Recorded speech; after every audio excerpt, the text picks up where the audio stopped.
আসসালামু আলাইকুম ভিউয়ার, সবাই কেমন আছেন? আশা করছি সবাই ভালো আছেন।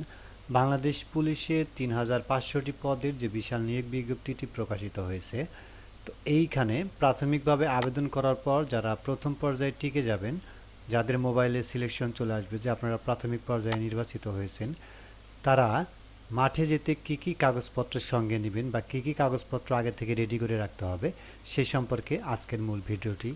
তো প্রাথমিক সিলেকশনের পর এসএমএস পাওয়ার পর আপনারা যখন দ্বিতীয় পর্যায়ে অ্যাডমিট কার্ড ডাউনলোড করে মাঠে যাবেন, সেইখানে কী কী কাগজপত্র নেবেন সেখানে প্রথমে আছে অ্যাডমিট কার্ড, অর্থাৎ আপনার মোবাইলে যে এসএমএস আসবে ইউজার আইডি পাসওয়ার্ড দিয়ে, সেটা দিয়ে যে অ্যাডমিট কার্ড ডাউনলোড করবেন, সেই অ্যাডমিট কার্ডের ডাউনলোডকৃত প্রিন্ট কপি 2 কপি, শিক্ষাগত যোগ্যতার সনদপত্র, সকল শিক্ষাগত যোগ্যতার সনদপত্র, সাময়িক সনদপত্রের মূল কপি, সর্বশেষ শিক্ষা প্রতিষ্ঠান প্রদানের কর্তৃক প্রদত্ত চারিত্রিক সনদপত্রের মূল কপি, অর্থাৎ আপনি সর্বশেষ যে প্রতিষ্ঠানে পড়াশোনা করেছেন, এসএসসি বা ইন্টার যে প্রতিষ্ঠান থেকে শেষ করেছেন, সেইখান প্রতিষ্ঠান প্রদান থেকে একটা শিক্ষাগত যোগ্যতা চারিত্রিক সনদপত্র নেবেন।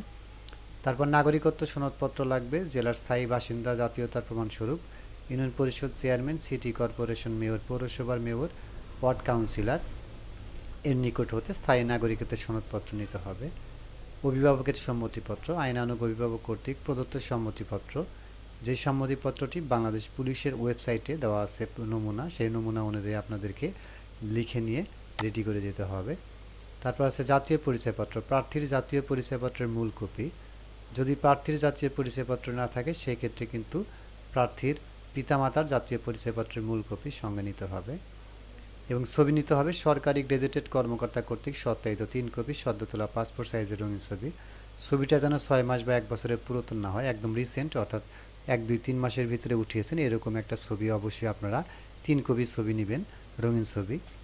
মুক্তিযোদ্ধা, শহীদ মুক্তিযোদ্ধা, বীরাঙ্গনা সন্তানদের ক্ষেত্রে কিন্তু প্রমাণক হিসেবে এখানে যে ভারতীয় তালিকায় যদি কারো নাম থাকে সেই তালিকায় সত্যায়িত অনুলিপি মুক্তিযোদ্ধার নামে জারিকৃত গেজেটের মূল কপি।